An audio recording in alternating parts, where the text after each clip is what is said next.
बिस्मिल्लाहिर्रहमानिर्रहीम। अस्सलाम वालेकुम जनाब। स्टोरी मैंने एक ही शेयर करनी है। कल Islamabad high court bar association के ज़ेर एहतमाम एक सेमिनार हुआ। बड़ी जोशीली तकरीरें हुई। ख़ान साहब को भी वहीं पे बुलाया गया और तकरीरें वो आपको पता है वहाँ पर भी बड़ी जोशीली किस्म की ख़ान साहब ने तकरीर की। ये थंबनेल पे तो आपने देख लिया होगा। अच्छा, फिर उसके बाद जनाब हमज़ा साहब का जो लाहौर हाई कोर्ट का फ़ैसला आया है वो पीटीआई चली गई है सुप्रीम कोर्ट में, समाअत हो रही है। हो सकता है ये आप जब वीडियो देख रहे हो तो उस वक़्त कोई फ़ैसला भी वहाँ से आ जाए, आ चुका हो गालिबन, क्योंकि समाअत जारी है और 3 रुकनी बेंच है। अब मुझे ये नहीं पता कि 5 रुकनी बेंच के फ़ैसले के ख़िलाफ़ 3 रुकनी बेंच कैसे बन गया है। चले जी, वो जंगल के बादशाह हैं जनाब, जिस तरह से चाहें वो कर सकते हैं। और पता नहीं इसका बाद लार्जर बेंच बनता है इससे ज़्यादा या नहीं बनता वगैरह। अच्छा, उसमें ना बहुत सारे रसगुल्ले चूँकि अब हलक में फंस गए हैं पीटीआई के।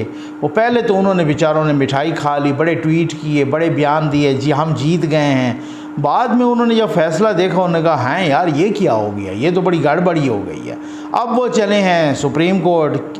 आज दोबारा गिनती भी है चीफ़ मिनिस्टर पंजाब की और देखते हैं क्या होता है। वहाँ पर भी जो है ना बहुत सारी बातें उन्होंने लाहौर हाई कोर्ट में भी की। लेकिन वो बात ये है कि जब तक जनाब उस्मान बुज़दार ना आ जाएं, जब तक ख़ान साहब इधर बिठा ना दिए जाएं इस्लामाबाद में, और मेरा ख़्याल है इतने तक सुकून कोई नहीं आने देगा। कल के सेमिनार में और साथ मैं थोड़ा घड़ियों पे भी बात करूँगा। गो के बात तो लेट है लेकिन इस पे बात ज़रूर करेंगे। एक और 3 घड़ियाँ निकल आई हैं जो ख़ान साहब ने वो भी बेच डाली हैं।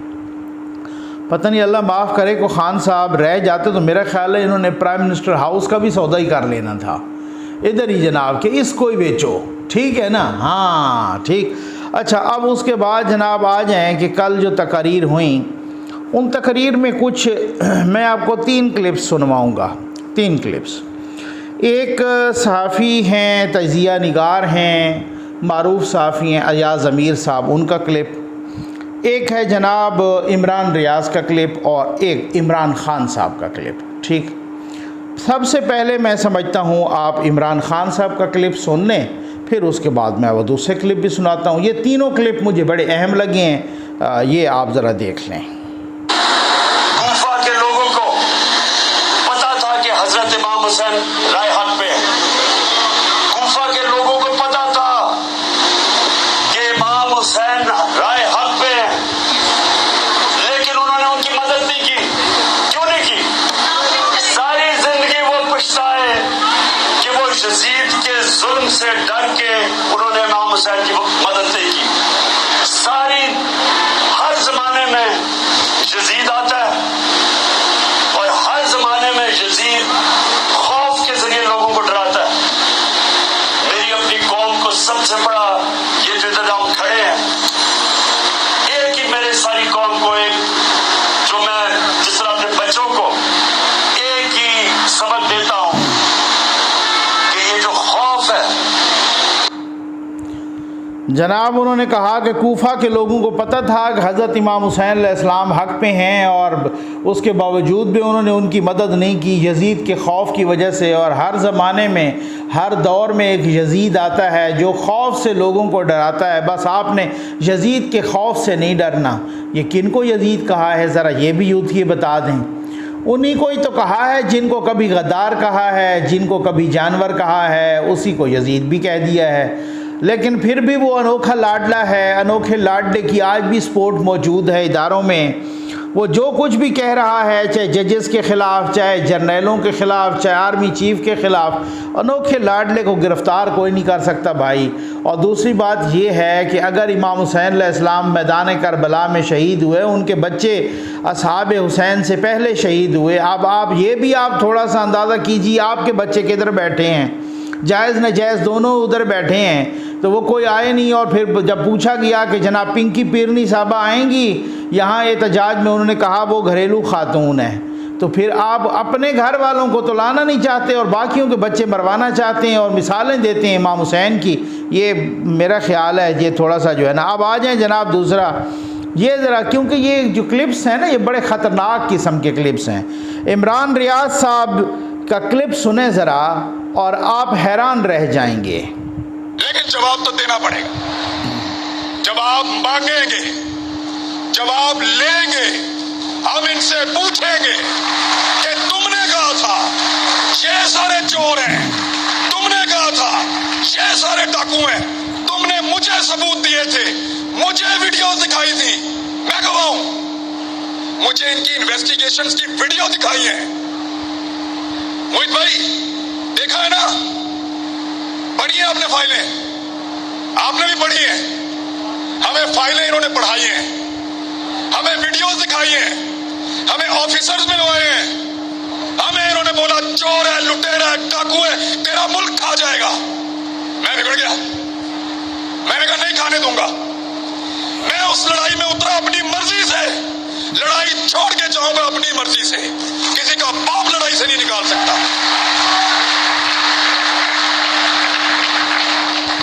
मुझे आपने लड़ने के लिए कहा, मैं अपनी मर्जी से लड़ने के लिए आया। मैंने पहले अपने आप को कायल किया कि मैं लड़ूंगा इस लड़ाई को। आप इस लड़ाई को छोड़कर चले गए, अधूरी छोड़ दी आपने लड़ाई। कल वो चोर थे, डाकू थे, आज ऐसे नहीं हो सकता, नहीं मानेंगे, दिल नहीं मानता। जवाब देना पड़ेगा, जवाब मांगेंगे, सवाल करेंगे, क्योंकि पहली मर्तबा आपको टक्कर के लोग मिले हैं।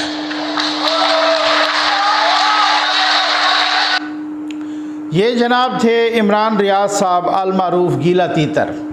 वो कह रहे थे, इन्होंने 2-3 पॉइंट्स बड़े अहम रेज़ किए हैं कि जी हमें नवाज़ शरीफ की, शहबाज शरीफ की, जरदारी साहब की, इन सब की फ़ाइलें दिखाई गई थी, इन सब की वीडियोज़ इन्वेस्टिगेशन की दिखाई गई थी, इन सब ऑफिसर से हमें मिलवाया गया। ये बराह रास्त कह रहे हैं कंट्रोल टावर को, ये बराह रास्त कह रहे हैं पाक फ़ौज को, ये बराह रास्त इस्टेब्लिशमेंट को मुखातिब करके कह रहे हैं कि आपने तो हमें इनकी फ़ाइलें दिखाई थी।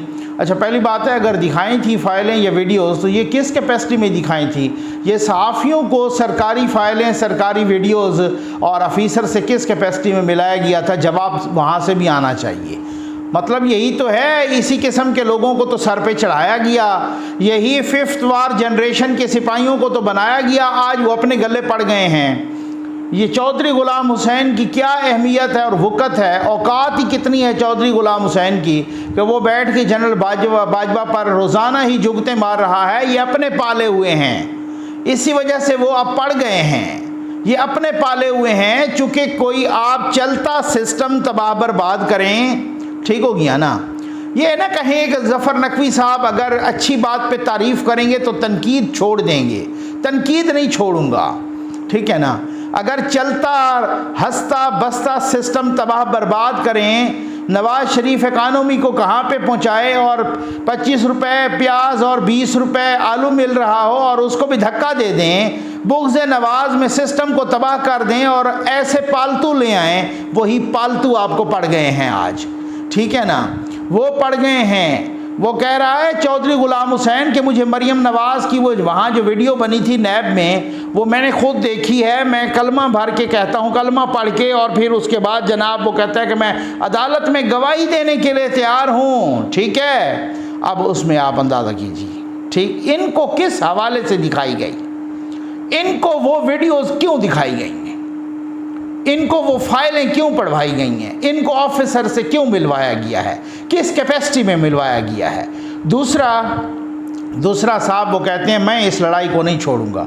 अभी अक्टूबर वाला फैसला हो लेने दें ज़रा, अक्टूबर नवंबर वाला एक्सटेंशन मिलती है या नहीं, नए साहब आते हैं, फिर मैं आपसे पूछूंगा आप किस तरीके से सवाल करते हैं, आप किस तरीके, क्योंकि आप किसी के बिहाफ पे जो नाच रहे हैं ना, वो सबको पता है वो किन के, आप इदारों के अंदर कुछ इंडिविजुअल्स के बिहाफ पे, कुछ इंडिविजुअल्स की गोद में बैठ के नाच रहे हैं और छलांगे मार रहे हैं।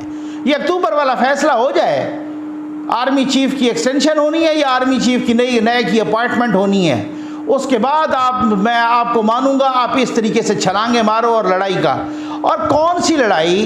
आपको अगर दिखाया गया था तो आप अंधे थे, आपने उनसे ये सवाल नहीं किया कि वो फाइलें तो आपने अदालतों में पेश की, वो वीडियोस तो आपने अदालतों में पेश की, 1.5 साल तमाशा लगा रहा, पनामा खेलते रहे और कुछ नहीं मिला। फिर इकामा आ गया अचानक और फिर वो नीचे गए, आप नीचे अदालतों में भेजा और पहले ही फैसले में जज बशीर ने लिखा, जिसके पिछले दरवाज़ों से खुफिया वाले दाखिल होते रहे, और पहले ही फैसले में लिखा कि नैब को कोई करप्शन का सबूत नहीं मिला। लंदन में आपने अरबों कौम के लुटा दिए, वहाँ पे किसी को कोई करप्शन का सबूत नहीं मिला, वहाँ पे सारे फैसले शरीफ फैमिली जीत गई। लोग कहते हैं नकवी साहब आप क्यों नहीं आवाज़ उठाते? क्यों, किसके खिलाफ आवाज़ बुलंद करूँ? कोई करप्शन कहीं साबित हो तो तब है ना। चलो अपनी कोर्ट्स में तो आप कहेंगे हमारी कोर्ट्स ये हैं वो हैं, वहाँ पे क्या है? लंदन में कोई एक मामला साबित हुआ है शहबाज शरीफ के खिलाफ? इतने सारे आधे दर्जन केसेस चले हैं, एक मामला साबित नहीं हुआ। ये यूथियों का ईवान बाला या अपर चैम्बर खाली है, इस वजह से उनको इन बातों की समझ नहीं आनी। और ये गीला तीतर जो उछल रहा है इस वजह से कि उस वक्त चूंकि इन्होंने कहा कि जी मेरे ओवरसीज सारे पाकिस्तानी जो पीटीआई को सपोर्ट करते हैं, जो यहाँ वाले सारे के सारे बड़े टेक्निकली इन्होंने वो व्यूअर्स जो है ना व्यूअरशिप ले ली। अब उस व्यूअरशिप को छोड़ा नहीं जा सकता, अब वो बताया भी नहीं जा सकता कि यूथियों तुम्हारे साथ हाथ हो गया है। अब रोज़ाना यूथियों को नया लारा लगाता है ये गीला तीतर, और रोज़ाना जो है ना इसी तरीके के FA फेल यूट्यूबर बैठ के यूट्यूब पर ये इसी तरीके की बकवास करते हैं और इसी तरीके के सवाल उठाते हैं। आपको मैं बड़ी अच्छी तरह से जानता हूं, आप ये अक्टूबर वाला फैसला आज हो जाए, कल आप ये सवाल उठाना। हर चौथे दिन बाद तमाशबीनी करता है जनाब मेरे घर की तरफ पुलिस आ रही है। पंजाब पुलिस भी कोई नलायकी की इंतहा कर दी है कि जो 2 महीनों से गीले तीतर के घर की तरफ रवां दवा हैं, अभी तक उनसे वो नहीं पकड़ा गया। हालात तो ये हैं। आ जाए जनाब, ये दूसरे साहब हैं अयाज अमीर साहब, इनका क्लिप भी मैं आपको सुनवाऊंगा, ये देख लीजिए। ज्यादा बेहतर होगा।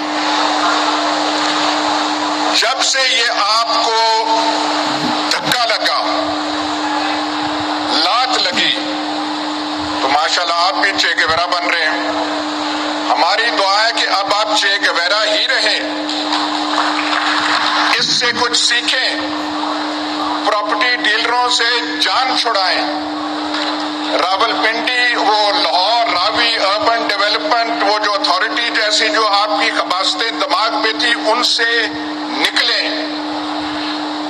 जिस तरीके से आपने प्रॉपर्टी सेक्टर को जो एनकरेज किया, पाकिस्तान की आधी जमीन, ये जो है आधी जमीन हमारे रावलपिंडी के भाइयों वाले ने खा ली है।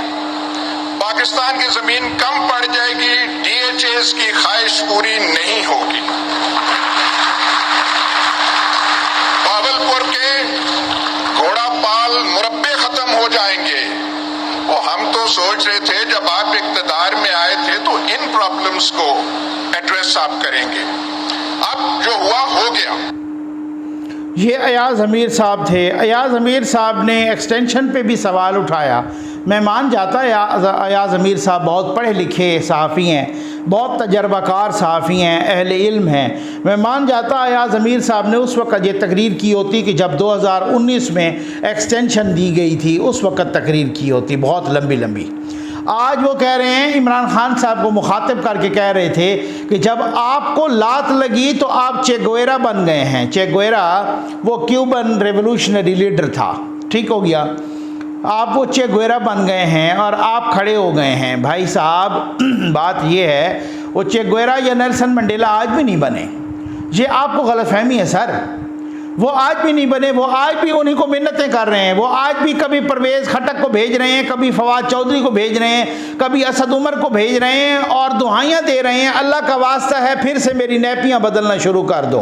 वो खुद भी कह चुके हैं, हर जलसे में कह रहे हैं कि आप न्यूट्रल का क्यों बन गए हो, आप काहे के न्यूट्रल हो, आप हक और सच की लड़ाई है, आप तो मेरे साथ हो, मैं हक पर हूँ, सदाकत पर हूँ, मैं सच्चाई पर हूँ, मैं अमर बिल मारूफ के साथ हूँ, लिहाजा आप मेरे साथ आ जाओ।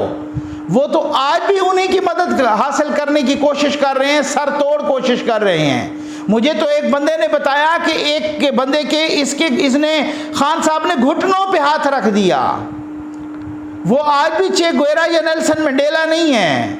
आप उनको नेल्सन मंडेला ना समझें, आप उनको माओ ज़ेतुंग ना बनाएं। वो खुद ही उनके पैरों पर पैर पकड़ रहे हैं कि आपने शहबाज शरीफ को क्यों चांस दिया है। हालांकि वो कहते हैं हम तो न्यूट्रल हैं। हम न्यूट्रल हुए हैं तो उन्होंने आपसे लोग ही तंग थे। तो सर ये चे गुवेरा कभी भी नहीं है, और अब भी ये इक़्तिदार में आए तो ये चे गुवेरा नहीं बनेंगे। उनको सिर्फ इक़्तिदार चाहिए, उनको सिर्फ दोबारा वो कुर्सी चाहिए, उनको सिर्फ वो शेरवानी चाहिए, उनको वो प्रोटोकॉल और लंबे लंबे सिक्योरिटी की लाइनें चाहिए, उनको बाकी कोई नहीं, वो किसी को भी नहीं। अब आप अंदाज़ा कीजिए कि हर हफ्ते आके बैठ जाते हैं, कहते हैं जनाब वो फ़रोग नसीम ने हमें जो है ना इस तरीके से गुमराह किया था कि जस्टिस कादी फायजीसा के ख़िलाफ़ रेफरेंस भेज दें। 3-4 इल्ज़ाम तो फ़रोग नसीम पे लगा चुके हैं। वो कहते हैं कभी मुझे टीवी से पता चला डॉलर ऊपर जा रहा है, कभी मुझे बीवी से पता चला मैं वज़ीर आज़म हूँ। जब आपको बार बार फ़रोग नसीम गुमराह करता रहा, बाकी भी गुमराह करते रहे, फिर आप चने बेचने के लिए आए थे। ये चे गुवेरा नहीं है, ये कल की बात है। मैं क्लिप सुन रहा था, मैंने आपको सुनवाया भी था, नरेंद्र मोदी का क्लिप। नरेंद्र मोदी साहब कह रहे हैं कि जी मुझे भी मिला तोहफे पूरी दुनिया से मुझे भी मिले थे, लेकिन मैंने फलां जगह पे बच्चियों का स्कूल बनाया, मैंने बच्चियों का स्कूल बना के उसको तरक्की दी। फिर उसकी बुनियाद पे जब लोगों ने देखा कि इसने तो तोहफे बेच के बच्चियों का स्कूल बनाया है, फिर और भी बहुत सारे लोगों ने बाहर की दुनिया से भी मदद की, करोड़ों डॉलर की, और वो बच्चियों का स्कूल आज भी चल रहा है। वो कहता मेरा भी दिल करता था कि मैं इन तोहफों को लेकर खा जाऊं। बड़ी अच्छी अच्छी सीनरीज थी, सोने की चीज़ें थीं, मैं अपनी दीवारों पे लगाता, मैं अपने घर वालों को, रिश्तेदारों को, दोस्तों को देता, लेकिन नहीं, उन सब को मैंने नीलामी करवाई, बेचा, और मैंने बच्चियों का स्कूल बनाया। ये है हिंदुस्तान के वज़ीर आज़म की बात। माशाअल्लाह, जज़ाकल्लाह। हमारे प्राइम मिनिस्टर, उनकी एक्स प्राइम मिनिस्टर, उनकी क्या बात, उन्होंने जनाब वो तोहफे बेचे, पिंकी पीरनी को दिए, फरा गोगी को दिए, कुछ खुद खा गए। 58 तोहफे मिले, 58 prime minister, ex prime minister Imran Khan को बाहर की दुनिया से, सारे के सारे बेच दिए। ये भी नहीं है कि कोई आधे बेचूं, सारे के सारे। अभी 2 दिन पहले ये दी न्यूज़ में स्टोरी आई कि जो फवाद चौधरी साहब ने ये नहीं कहा कि ये तो गलत है, उन्होंने कहा उनके तोहफे उनकी मर्जी। खान साहब खुद भी कह चुके हैं, उन्होंने कहा ये 3 घड़ियां उन तोहफों के अलावा हैं। ये 15 करोड़ रुपए की घड़ियां थी, 15 करोड़ को 40 लाख रुपए की वो घड़ियां थी, ठीक है। और वो यहाँ पे इस्लामाबाद में F7 सेक्टर में एक दुकान पे बेचे गए। और फिर आपको पता है उनकी असल कीमत पे भी नहीं बेचा गया, उनको जनाब बेचा गया अपने कीमत अधूरी करके, क्योंकि वो माले मुफ्त दिले बहराम, ठीक हो गया ना। वो माले मुफ्त दिले बहराम तो इस तरह से होता है ना कि भाई उनको मुफ्त मिले, उन्होंने आगे बेच दिए। भाई नीलामी करवाएं, चालाकी क्या की, आप अंदाज़ा तो कर लीजिए। आज लोगों को बताते हैं इन्होंने 20% रखा हुआ था, मैंने 50% रखा। आज लोगों को बताते हैं कि नवाज शरीफ जरदारी ने ये किया हुआ था कि 20% पे आप तोहफा ख़रीद सकते हैं, 20% दे के ना कोई कीमत आप तोहफा ख़रीद सकते हैं। और मैंने तो उल्टा ये किया कि मैंने उसको 50% कर दिया कि आप 50% दे के तोशा खाने का तोहफा ख़रीद सकते हैं, ठीक। मैं तो आप उल्टा मुझ पे बातें कर रहे हैं। आधे से ज़्यादा तोहफे ख़रीद लिए उसी 20% वाले हिसाब में, जब अभी ला तब्दील नहीं किया। आधे से ज़्यादा वो ला नवाज शरीफ का, जरदारी का ठीक था, जब खान साहब तोहफे ख़रीद रहा था तोशा खाने से, उसी 20% के हिसाब से आधे से ज़्यादा तोहफे मार लिए। उसके बाद ला तब्दील किया 50%। फिर जब ये 3 घड़ियाँ ख़रीदी, इनको भी उसी 20% में ख़रीद ली। ला तब्दील हो गया है, 50% कर लिया है। इन घड़ियों को भी 20% पे किया। कैसे? वो जब ये घड़ियाँ आईं, ये कतर के और मिडल ईस्ट के हुक्मरानों ने ये घड़ियाँ दी, बहुत कीमती घड़ियाँ थी, रोलेक्स की, बहुत अच्छी। अब हमें तो पता नहीं, उनका पता ही नहीं चलता, बहुत कीमती घड़ियाँ थी। अब वो हुक्मरानों ने इनको घड़ियाँ दी, खान साहब ने तोशा खाने में जमा ही नहीं करवाई। चालाकी देखें ज़रा, खान साहब ने घड़ियाँ पहले बेच दी और उसके बाद उनका 20% वहाँ पे तोशा खाने में जमा करवा दिया। इतनी चालाकियाँ अगर आपने मुल्क के लिए की होती पहले तो ये होता ना असूल कि जनाब आप उस तोहफे को तोशा खाने में जमा करवाएं, फिर उसके बाद अगर आपको ख़रीदना है तो आप मौजूदा जो ला है उसके मुताबिक आप ख़रीदें।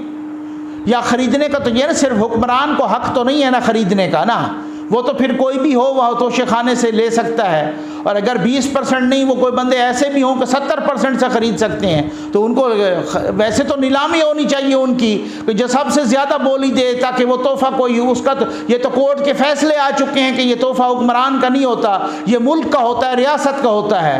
लेकिन खान साहब ने चालाकी क्या की, वो तोहफ़ा वहाँ नहीं रखा, वो तोहफ़ा पहले बेच दिया, बाद में उस तोहफे की कीमत से 20% निकाल के वहाँ जमा करवा दिया। माशाअल्लाह। अब आप अंदाज़ा तो कीजिए, ये चालाकियाँ की हैं जिनको अयाज अमीर साहब चे गोयरा कह रहे हैं। ये लाडले को तब तक सुकून नहीं, लेकिन लाडला मैं आपको बता रहा हूँ कि उस हवाले से जनाब वो कह रहे हैं कि जी फ़लाँ तो यजीद भी हैं, गद्दार भी हैं, जानवर भी हैं। वो ना किसी जज को छोड़ते हैं, ना किसी जर्नैल को छोड़ते हैं, ना किसी सियासतदान को तो वैसे ही शूदर समझा हुआ है, ना किसी मीडिया को छोड़ते हैं, ना सहाफ़ी को छोड़ते हैं। कल मैं देख रहा था, बस इसी पे मैं वीडियो भी ख़त्म करूँगा, मेरे कुछ दोस्त कह रहे थे कि इमरान खान साहब तनकीद पर हंस रहे थे। मैं ख़ुद भी देखी हैं वो तकरीरें। जी हाँ, वो तनकीद पे हंसते हैं, वो इमरान रियाज गीले तीतर की तनकीद पे हंसते हैं, क्योंकि उनको पता होता है ये वैसे मालशी पालशी है, ये तो वैसे ही इसकी तनकीद में भी एक चापलूसी है।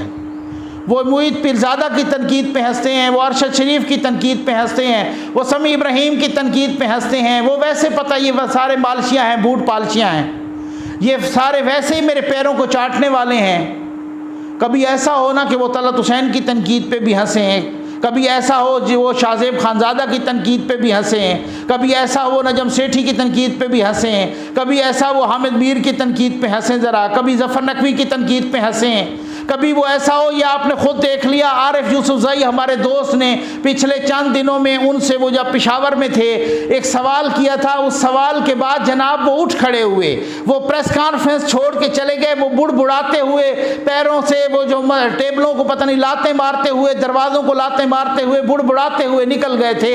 एक सवाल बर्दाश्त नहीं हुए चे गुएरा से, जिसको आप चे गुएरा कह रहे हैं, जिसको आपने नेल्सन मंडेला बनाया हुआ है, जिसको आपने मौज़े तुंग बनाया हुआ है, पता नहीं क्या क्या बनाया हुआ है आपने।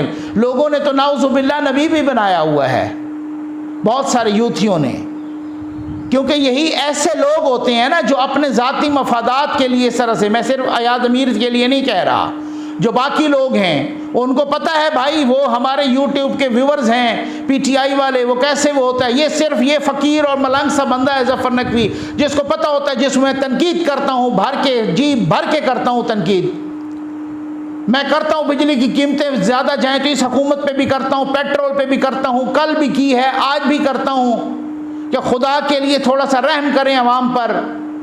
मुझे खुद जो है ना इसहाक डार साहब ने कहा है वो पेट्रोल की ये कीमतें बढ़ाने के हक़ में नहीं थे, वो आ भी रहे हैं, लेकिन मेरा ख्याल है इन्होंने कसम खाई है कि इसहाक डार साहब के आने तक पेट्रोल के फी लीटर को 500 तक पहुंचाना है। गरीब नहीं, मिडिल क्लास रगड़ा जा रहा है। IMF ने अभी तक मुआहदा नहीं किया। भाई ये तो बताओ कि वो मुआहदा कब करने लगा है। वो किसी इससे सही तरीके से चलो, गरीब को यकदम इस तरीके से तो ना पीसो। यहाँ पे ये वाली मुसीबतें हैं। उधर से इंतशार लगा हुआ है, जनाब लाडले साहब ने तबाही मचाई हुई है, और लाडले साहब के ये फैसिलिटेटर हैं। लाडला तो 4 कदम नहीं चल सकता फैसिलिटेटर्स के बगैर। ये किसी को शक हो कि लाडला खुद ही इस तरीके की छलांगे लगा रहा है, ये ऐसा नहीं है। इदारों के अंदर आज भी लाडले को सपोर्ट करने वाले मौजूद हैं, जो उसको आगे धक्का दे रहे हैं। वो तो खुद एयर कंडीशन रूम्स में बैठे हैं, लाखों करोड़ों ले रहे हैं, करोड़ों की अरबों की उनकी जायदादें हैं। यहाँ मुल्क के अंदर भी और मुल्क के बाहर भी जीने का हक दो भाई गरीब आवाम को, इस मिडिल क्लास लोगों को जीने का हक दो। और कभी क्या कर रहा है लाहौर हाई कोर्ट, तो कभी सुप्रीम कोर्ट, तो ये बस ये सारे मुबैना तौर पे मादत के साथ कहूँगा यही तमाशबीनियाँ लगी हुई हैं। उम्मीद है आपको वीडियो पसंद आई होगी। आपका बहुत बहुत शुक्रिया।